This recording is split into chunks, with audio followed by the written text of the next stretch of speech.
Le 15 novembre 1908, dans les appartements silencieux du palais d'été à Pékin, une femme de 73 ans affrontait ses dernières heures. Sa respiration était lourde, irrégulière, et autour d'elle, l'air était chargé d'une peur qui ne venait pas de la mort, mais de quelque chose de plus profond, la crainte que le pouvoir, enfin, ne l'abandonne.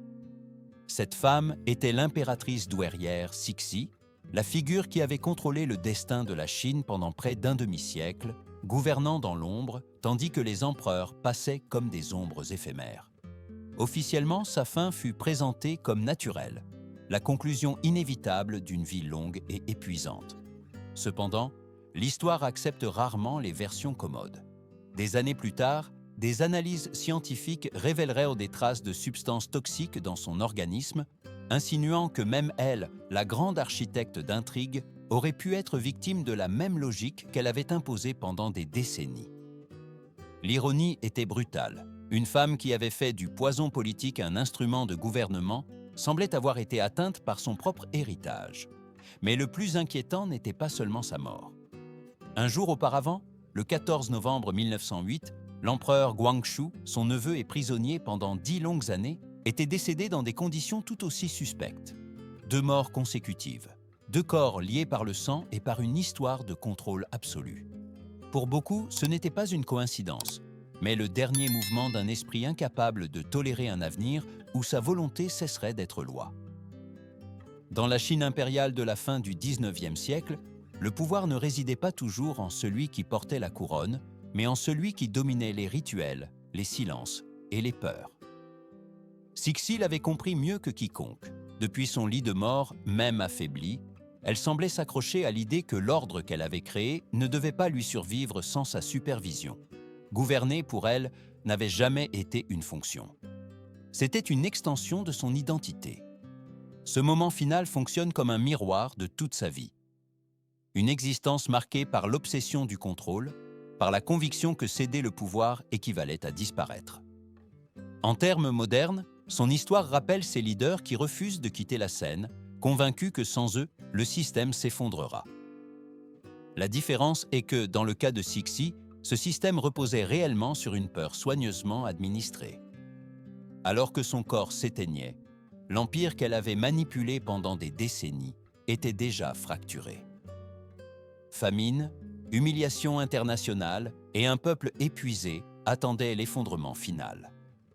Cependant, dans cette pièce silencieuse, rien de tout cela ne semblait importer. La seule chose essentielle était de s'assurer que personne, pas même un empereur, ne puisse la juger après sa mort.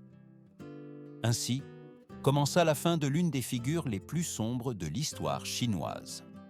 Mais pour comprendre comment une jeune femme sans importance en est venue à devenir la maîtresse invisible d'un empire de centaines de millions de personnes, nous devons remonter plusieurs décennies en arrière, jusqu'à une adolescente nommée Yehenara, dans un monde où survivre était déjà une forme de violence. Pour comprendre à quel moment est née l'ombre qui dominerait plus tard la Chine, il est nécessaire de revenir à l'année 1852, lorsque Cixi n'existait pas encore comme symbole de terreur politique. Elle s'appelait alors Yehenara, une jeune femme d'à peine 17 ans, née dans une famille mandchoue de rang inférieur, sans fortune, sans influence et sans aucun destin extraordinaire écrit d'avance. Dans une société rigidement hiérarchique, sa vie était destinée à passer inaperçue, se dissolvant parmi des milliers de femmes qui ne laisseraient jamais de traces dans les registres impériaux. La cour Qing était un univers clos, régi par des rituels stricts et une logique implacable. Le harem impérial n'était pas un espace de plaisir romantique, mais un champ de bataille silencieux où chaque geste, chaque mot et chaque regard pouvaient signifier ascension ou disparition. La sélection des concubines de l'empereur Xianfeng fut un processus humiliant et impitoyable. Des milliers de jeunes femmes furent examinées comme des objets, évaluées pour leur apparence, leur voix, leur éducation et leur pureté. De toutes celles-ci, seules quelques dizaines furent admises. Yehenara entra comme concubine de 5e rang, le plus bas échelon, presque invisible au sein de la machine du palais. Sa nouvelle vie fut marquée par l'humiliation quotidienne. Elle dormait dans des chambres partagées, portait des vêtements simples et devait s'incliner devant des femmes qui, par hasard de naissance, occupèrent des positions supérieures. Pendant des mois, voire des années, elle pouvait passer sans être convoquée, sans être vue, sans réellement exister. Beaucoup auraient accepté ce destin comme inévitable. Yehenara, non. En silence, elle commença à observer. Elle comprit rapidement que dans la cité interdite, le pouvoir n'appartenait pas à la plus noble ni à la plus vertueuse, mais à celle qui saurait lire les faiblesses humaines. Tandis que d'autres rivalisaient ouvertement pour attirer l'attention, elle apprenait à attendre. Elle étudia la psychologie de l'environnement, les alliances cachées, les ressentiments, les peurs. Elle comprit que l'empereur n'était pas un dieu, mais un homme fragile, épuisé par les crises d'un empire qui s'effondrait. Dans ce contexte, le harem n'était pas seulement un espace intime, mais un refuge du monde extérieur. Et celui qui contrôlait ce refuge pouvait influencer des décisions qui affectaient des millions de personnes. Ce processus d'adaptation ne fut pas seulement stratégique, mais psychologique. Yehenara façonna une identité basée sur la survie absolue. Elle apprit à dissocier les émotions, à cacher ses intentions et à voir les gens non comme des individus, mais comme des pièces sur un échiquier plus grand. En termes modernes, son comportement rappelle ceux qui prospèrent dans des systèmes extrêmement compétitifs, où l'empathie est perçue comme une faiblesse et le silence comme une forme de pouvoir. Lorsqu'elle fut finalement appelée aux appartements impériaux, ce ne fut pas le fruit du hasard, mais le résultat d'années d'observation patiente et de calcul froid. Ce moment marqua non seulement le début de son ascension, mais aussi la naissance d'une nouvelle figure, une femme qui avait compris que, dans un monde sans merci, survivre signifiait apprendre à dominer avant d'être dominé. Dans la logique implacable de la cour impériale, une seule vérité s'imposait par-dessus toutes les autres. Aucune beauté, aucune ruse et aucune alliance ne pouvaient garantir la survie autant qu'un héritier mâle. Yehenara le comprit avant quiconque. Tandis que d'autres concubines luttaient pour une attention éphémère, elle fixa son regard sur un objectif silencieux et définitif. Un objectif qui allait transformer son existence et altérer l'équilibre de l'Empire. L'empereur Xianfeng était un souverain affaibli, non seulement par la pression politique d'un pays en crise, mais aussi par son propre corps et son esprit épuisé. La Chine brûlait de conflits internes, de rébellions massives et d'humiliations face aux puissances étrangères. Et lui, incapable de supporter ce poids, cherchait refuge dans des espaces où l'on ne parlait ni de défaite ni de responsabilité. Dans ce contexte, Yehenara devint plus qu'une présence discrète. Elle devint un point de stabilité émotionnelle dans un monde qui s'effondrait. Lorsqu'elle tomba enceinte en 1846, tout le palais retint son souffle. La naissance d'un fils n'était pas une affaire privée, mais un événement politique de première importance. Le 27 avril de cette année-là, elle donna naissance à un garçon nommé Zaishun, le seul fils de l'empereur. À cet instant, la hiérarchie du harem fut entièrement reconfigurée. Yehenara cessa d'être une concubine parmi d'autres et se transforma en la mère du futur souverain de Chine. Le changement fut immédiat et profond. Son statut s'éleva à un point où elle ne pouvait plus être ignorée ni écartée. Elle reçut un nouveau titre, de nouveaux appartements et, surtout, une nouvelle autorité. À partir de ce moment, sa proximité avec le trône ne dépendait plus de la faveur changeante de l'empereur, mais du sang. L'enfant devint son bouclier et sa clé. Attaquer Yehenara équivalait à mettre en péril la continuité de la dynastie. D'un point de vue psychologique, ce moment consolida une transformation interne décisive. La maternité, dans son cas, ne fut pas vécue comme un lien affectif traditionnel, mais comme une extension du pouvoir. Le fils était protection, légitimité et avenir concentrés en un seul corps fragile. Dans de nombreuses sociétés modernes, le nom de famille, l'héritage ou la position familiale continuent de remplir une fonction similaire, assurer l'accès au pouvoir et le faire paraître naturel, presque inévitable. La cour commença à la traiter avec une prudence qui frôlait la crainte. Chaque geste qu'elle faisait acquit un poids différent. Chaque silence était interprété comme un signe. Yehenara comprit qu'elle avait franchi un seuil dont il n'y avait pas de retour. Il ne s'agissait plus seulement de survivre dans le palais, mais de s'assurer que personne ne pourrait lui arracher ce qu'elle avait gagné. Cet enfant, encore incapable de parler, était déjà le centre d'un empire en crise. Et sa mère, consciente de cela, commença à penser au-delà du présent. Car si le pouvoir pouvait être atteint par un héritier, il pouvait aussi être conservé par la régence. La graine de sa domination absolue avait été plantée, et la prochaine étape serait de s'assurer qu'elle grandirait sous son ombre. L'année 1860 marqua un point de rupture irréversible.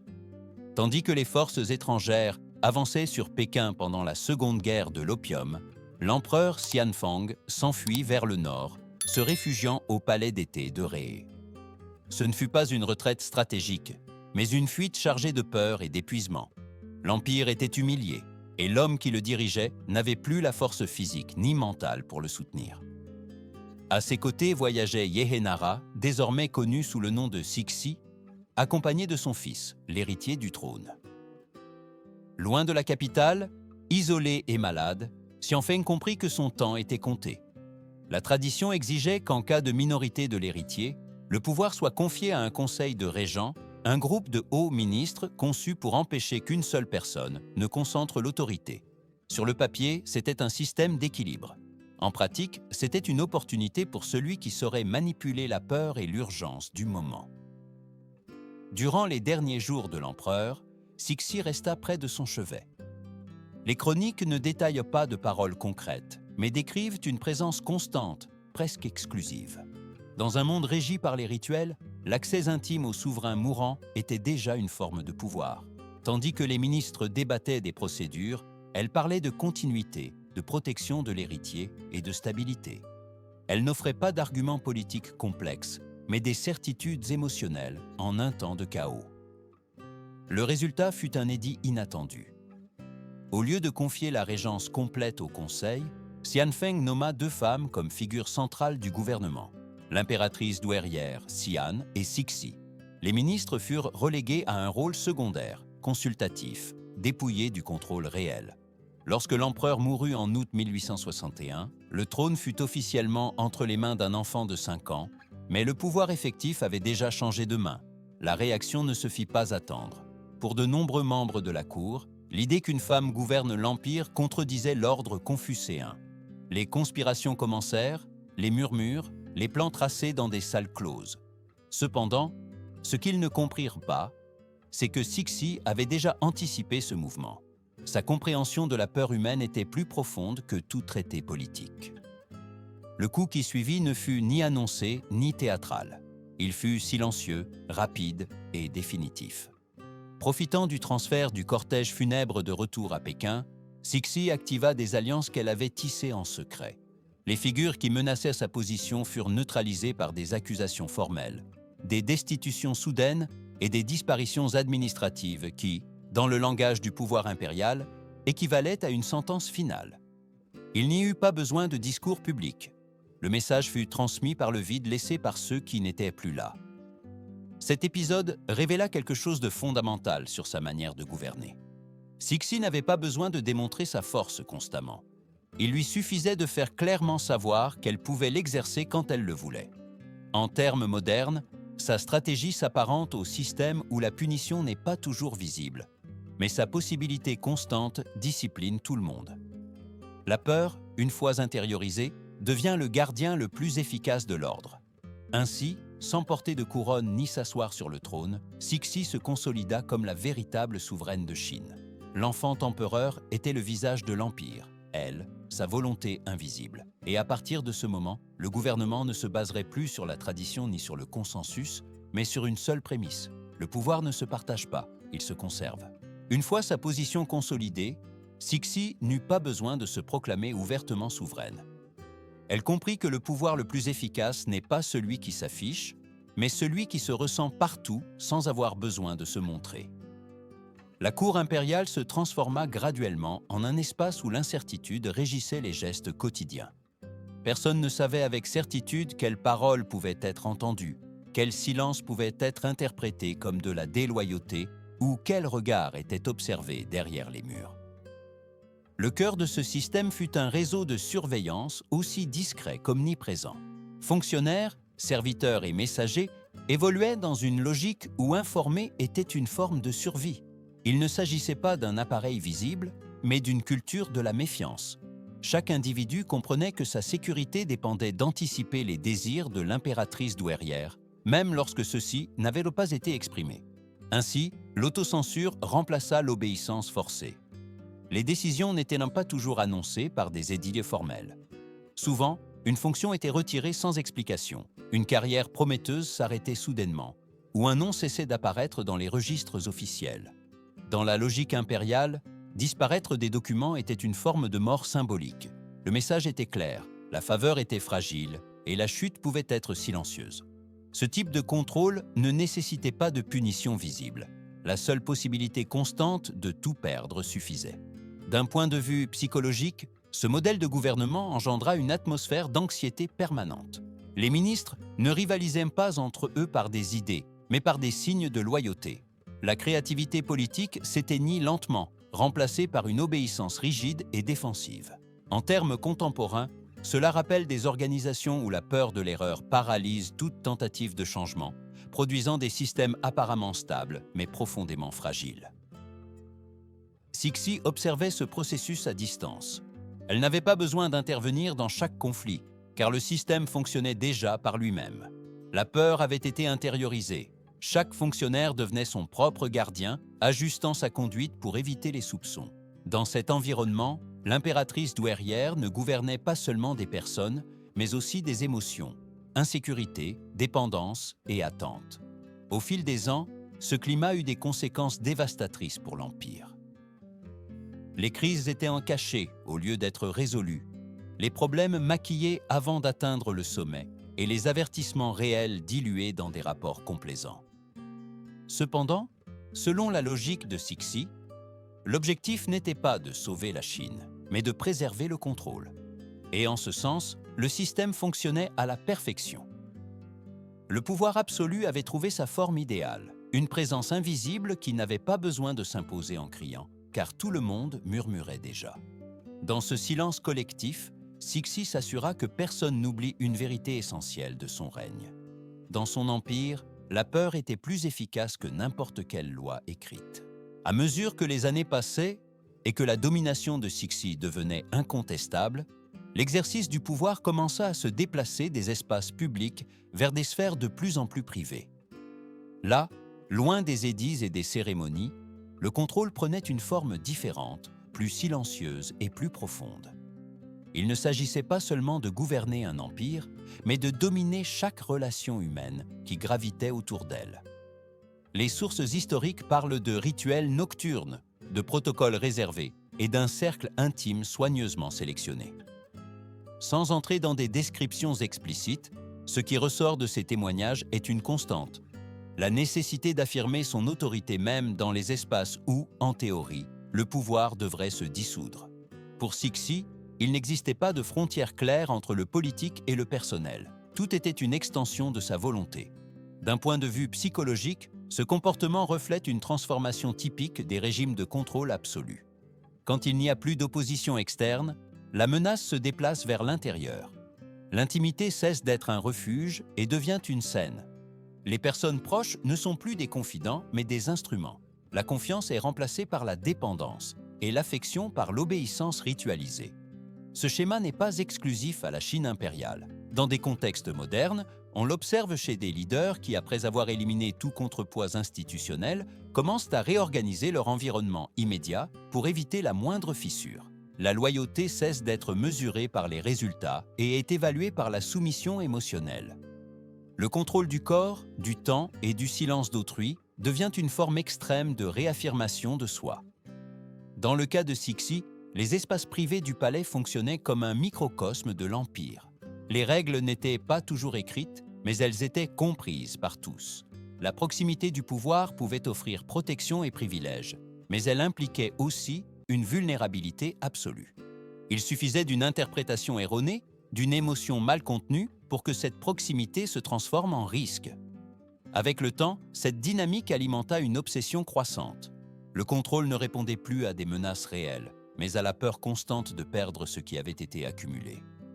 Gouverner cessa d'être un moyen de garantir la stabilité et devint une fin en soi. À ce point, le pouvoir cesse de servir l'État et commence à dévorer celui qui l'exerce.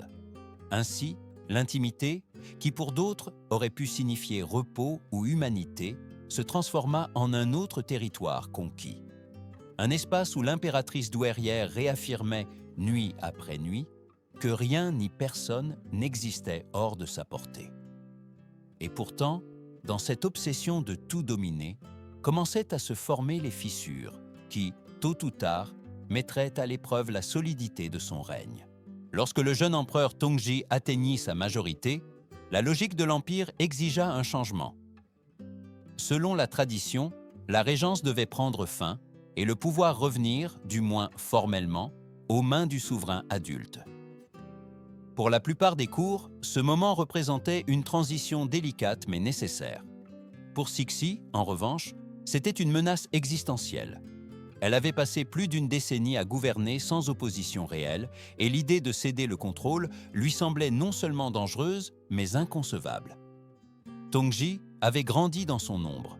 Dès l'enfance, il avait appris que chaque décision importante passait par elle, que chaque geste était observé et évalué. Cependant, avec l'arrivée de la jeunesse, il commença à montrer des signes d'autonomie. Son mariage marqua un point d'inflexion.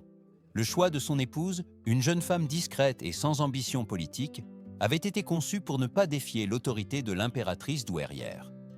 Mais l'inattendu se produisit. L'empereur développa un lien véritable avec elle, et pour la première fois, il commença à écouter une voix qui n'était pas celle de sa mère. Ce changement, bien que subtil, fut perçu comme une trahison. Cixi réagit non par un affrontement direct, mais par une stratégie plus efficace. Isolement, humiliation symbolique et surveillance constante. Le jeune empereur fut progressivement réduit à une figure décorative, prise au piège entre rituels et interdictions qui érodèrent sa confiance. Dans la logique du pouvoir absolu, il n'était pas nécessaire de l'éliminer immédiatement. Il suffisait de l'affaiblir. Lorsque la santé de Tongji commença à se détériorer, l'atmosphère dans le palais devint encore plus oppressive. Les versions officielles parlaient de maladies, de fragilité physique, d'un destin malheureux. Cependant, à la cour, personne n'ignorait que l'impératrice douairière supervisait chaque décision médicale, chaque accès, chaque silence. Le corps de l'empereur devint un autre territoire administré depuis l'ombre. Sa mort, à 19 ans, clôtura un chapitre qui ne s'ouvrit jamais complètement. Avec lui disparut non seulement un fils, mais la seule figure qui aurait pu légitimement réclamer la fin de la régence. Peu après, son épouse disparut également de la scène historique, emportant avec elle la possibilité d'un héritier qui aurait altéré l'équilibre du pouvoir. Officiellement, tout fut attribué à la douleur et au destin. Officieusement, le message était clair, aucun lien, pas même celui du sang, n'était au-dessus du contrôle. D'un regard contemporain, cet épisode illustre comment le pouvoir absolu finit par corroder même les relations les plus fondamentales. La maternité, qui dans d'autres contextes symbolise la protection, ici se transforme en calcul. Le fils cesse d'être une personne et devient une variable politique. Quand il cesse d'être utile, il devient dispensable. Avec la disparition de Tongji, Cixi assura plus que la continuité de sa domination. Elle démontra que son autorité ne dépendait pas de la tradition ni de la légitimité formelle, mais de sa capacité à redéfinir les règles lorsque celles-ci menaçaient sa position.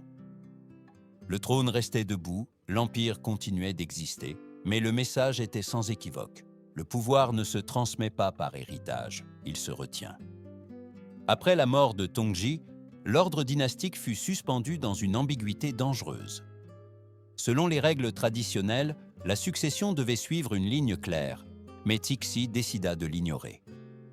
À la place, elle choisit Guangxu, un enfant d'à peine 3 ans. Son neveu, suffisamment jeune pour ne pas s'opposer et suffisamment proche par le sang pour justifier la décision devant la cour.